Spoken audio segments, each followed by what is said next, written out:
Awesome. Come over here. Come over here. Yay!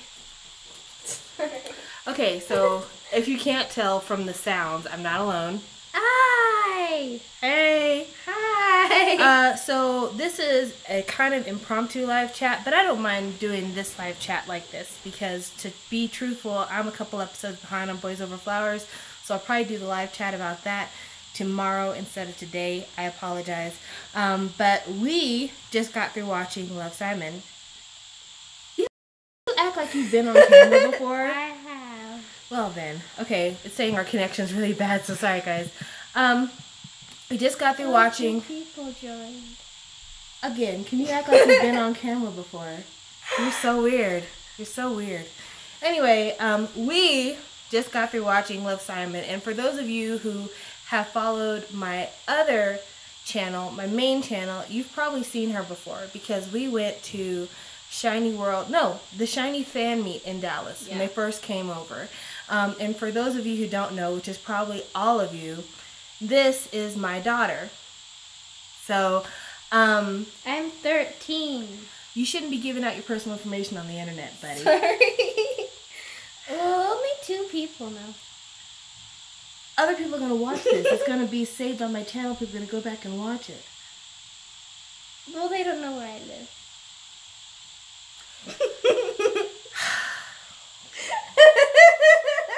You guys, I try so hard. Sorry. I try so hard. Anywhoots. Thank you. That's David. He's a nice guy. The reason why we are doing this, though, is because I wanted to talk to you guys, and the reason I'm coming out as a mom, because a lot of you don't know this, is because it was important to me to take my child to go see this movie and for me to see this movie and to talk about it because I grew up in the 80s/90s. I'm going to be 40 in a couple of years. Less than a couple of years, actually, like a year and a half. I know, she's so young. But growing up in the 90s with a lot more queer presence on television than my parents ever had. You know, we had The Real World with the first openly gay person on television, and we had... Get AIDS? He had AIDS, yes, when he was on the show, but still, it was a big leap for people to kind of personalize gay people and not make it be those creeps hiding in the shadows that a lot of... Like Will and Grace. I know there was a lot of like... That was way later. Way later. Later? Yeah. Okay. Yeah. You should learn how to have conversations. Okay. But growing up with Pedro Zamora, and I mean, it was so impactful that I still remember his name, and it's been years since he passed away. But growing up with Pedro Zamora and growing up with Queer Eye for the Straight Guy, the original, and growing up Not with... the Netflix one. Even though the Netflix one is brilliant. Yeah, I like it a lot. Growing up with Ab Fab and the characters on that, which, you know, there were side characters, so there were gay characters there. Having it to where having side gay characters was a normal thing and not something that would get you taken off television.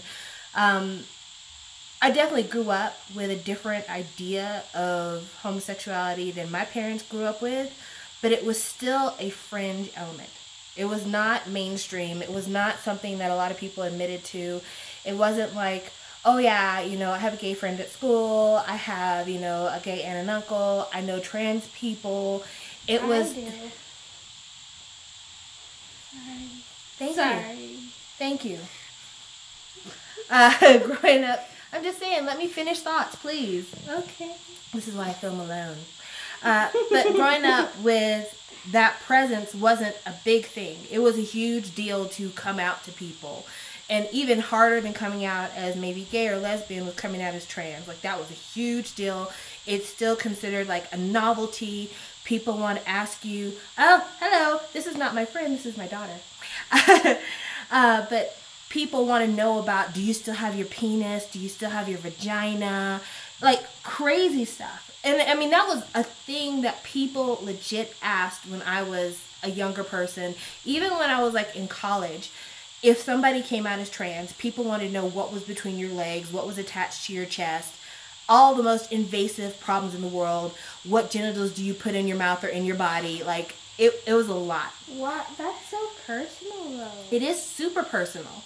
And so it's been nice personally for me to watch the world evolve. And for those of you who are under the age of 30, you probably have no idea how much your world has changed, what a more welcoming existence you are in. But one thing that those of you under 30 probably have never had, and something that definitely my generation never had, was a cute teen love movie. Like, just a really cute, I'm a teenager, I'm in love, this is the hassles of deciding whether or not, me and this other person should get together. And Love, Simon is that movie. And for that reason alone, I wanted to take my child to see it. I wanted to see it because I think there were several good messages in the story. But more than anything, I wanted to normalize that for her and let her understand that it's normal for me, that I support it, that, I am not going to be the kind of person that if you have something about yourself that you need to tell me, that you have to believe that it's going to change the way I feel about you, because nothing can change the way I feel about you because you're mine. You've been mine from day one. So, there's just, outside of like murder, there's really just not much you can do. But watching the movie, I got from I would say probably the first 5 minutes, I kept saying, this is an 80s movie. And what this movie was for me, which you're too young to understand, it was a Molly Ringwald movie. It was 16 Candles. It was Pretty in Pink. It was The Breakfast Club. It was all of those. Yeah, it was all of those 80s movies. Like, the background music sounded very 80s inspired. There were a lot of older groups that were played in the movie. And in 80s movies, there was a lot of 70s and 60s songs that used to be played. Mm-hmm. And a lot of that was in this movie. It was cute. It was cute like those 80s iconic movies. And so I got the same feeling from watching this. The name's Love, Simon. Yes, it's in the title of the video, hopefully. Watching the movie, I got those feelings. And I was really impressed that the movie was made to evoke that. Because when I was young, those movies were the movies that sculpted the way I saw romance. I remember watching 16 Candles and watching Molly Ringwald's Horrible, Terrible Day and being like, oh, it's so sweet. I wish I had a boyfriend like that. And I think it's wonderful that young gay teens are going to have a movie now that they can use and be like, oh, I want a love like that, that doesn't concentrate on the more salacious, erotic aspects of being gay. Yeah, because some of the movies that you'd watch with people like that, they're not as being like, oh, she's pretty and she'll just make out with anyone and things like that. I think that a lot of people, when they think about gay, lesbian, trans, they think about the sex and they think about the physical. And that's not what it's about. It's about people. Just like being straight isn't about the sex. It isn't about the physical. It's about people. It's about relationships. It's about being in love. It's about finding someone who cares about you, who respects you, who you have commonalities with, who is going to be there for you and be your friend, your lover, your confidant, all of those things that make them a person that you are very intimate with. And those things come before sexual, physical gratification and intimacy. And so it was really nice to have a movie that didn't show the kind of yes, it was angsty, but it was a light angst, and it didn't show, some kid trolling the internet for porn or showing, a rape scene or anything. It wasn't graphic at all. The most graphic it got was a kiss, which, can we talk about that kiss for a minute? It was pretty nice. This one knows. I hate public displays of affection. I find that gross. Yeah, I don't. Whether you're straight, gay, dogs, I just don't like that stuff. But watching it in the movie, first of all, it was in an appropriate place. But secondly, I found... Yeah, but also I found it to be the exact same kind of kiss you would have in a movie with two straight leads playing straight roles. Like, it wasn't like the kiss Like was just... Grease. Yeah, there was no tongue. It wasn't like ultra just... Yeah, they weren't climbing. They were down wearing each other. clothes. You know, like the kiss that they were sharing was the kind of kiss you would expect at the end of some romantic teen movie. That's what this is. Then they shared another really quick kiss in the car at the end, and it was very, very nice. It's made you sort of not think that it was, oh, that's a gay relationship. It's like, oh, that's a teen relationship. Yeah, and as much as I hate teen relationships because I just think that kissing is gross and teens are babies, so they shouldn't be doing gross things, it was acceptable for the environment that the movie was creating. But I did have a couple of kind of like, I don't really like that. And I don't think it was because of the movie maker. I think it was just more just in general. I was like, that's an unrealistic situation that you find yourself looking at whenever you're looking at movies. Here, you hold this. My arm's getting tired. Help out. Yeah, help out. Just like throw it down. Okay. So in the movie, there was the end scene. And spoilers, guys. So many spoilers. Yeah, learn to hold it. Learn to hold it. Yeah. I'm sorry. Life. Okay. So loading? Okay. yeah, Just just hold it. Yeah, just hold it. I have to spoil it, David. I'm sorry, but I'm not gonna spoil it a whole terrible lot because you already know it has a happy ending. So that's what it is. In the movie, Simon is outed by someone, and after being outed involuntarily, he decides to ask for the person that he's had a crush with to meet him, but he asks in a public forum. And asking in this public forum, this person runs the risk of having their identity revealed, and also runs the risk of maybe being placed in an uncomfortable situation. The book is called Simon versus the Homo Sapiens Agenda. Yeah. We probably it was probably jumbled. It's Simon versus the Homo Sapiens Agenda. Yes. So in the movie, Simon asks for the person that he's been crushing on, who he doesn't know their identity, to reveal themselves and to kind of fulfill this love story arc in the movie. And I found that to be an unrealistic situation only because the main point of contention between Simon and the person that he had the crush on was the fact that this person wasn't ready to reveal themselves as a gay person. And for me, I was thinking, okay, if the problem is that they don't want to come out, but you're asking them to meet you and to fulfill your love story, but it requires them to do something they have been adamant that they are not prepared and will never want to do, I think it would have been more realistic for Simon to have not had this person reveal themselves. I'm not spoiling who it is or anything, I'm just saying. Whereas in the movie, of course, it's a happy ending. And on the one hand, like I said, I kind of had a qualm with that. But then I thought of the fact that when you watch the Molly Ringwald movies, when you watch the 80s romantic comedy teenager movies... Sorry. You're terrible at this. Anyway, when you watch those movies, a lot of the times it would be unrealistic that Jake Ryan, the hottest guy in school, falls in love with Molly Ringwald, a sophomore and a nerd. That's unrealistic. Like, Jake Ryan wouldn't have cared anything about Molly Ringwald's character. When you watch the movie, she's barely in his periphery. But by the end of the movie, they're like sitting on the dining room table over her birthday cake kissing each other.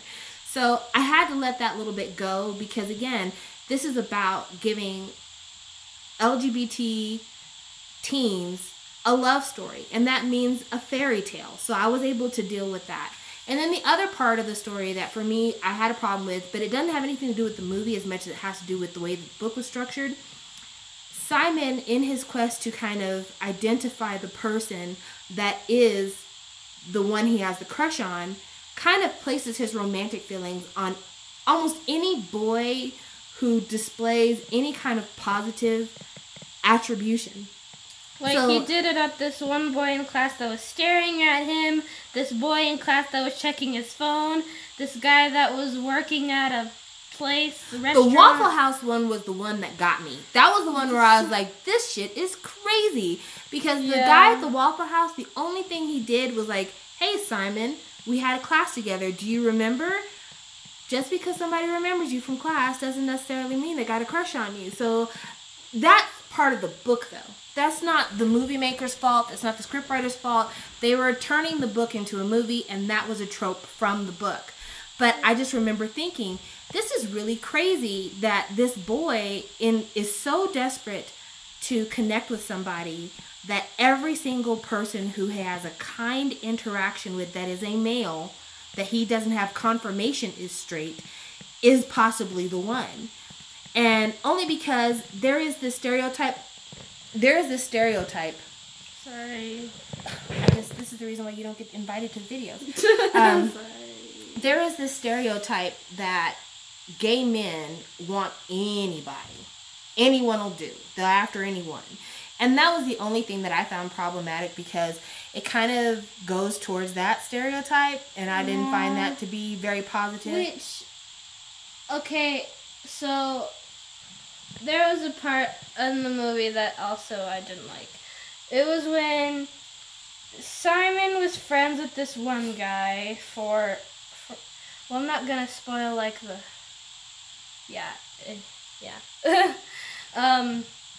but he's friends with this guy and he's trying to help him out with a girl. And he's like, well, since you're gay, what's attractive about me? And it's like, just because he might like boys, that doesn't mean he's gonna like you.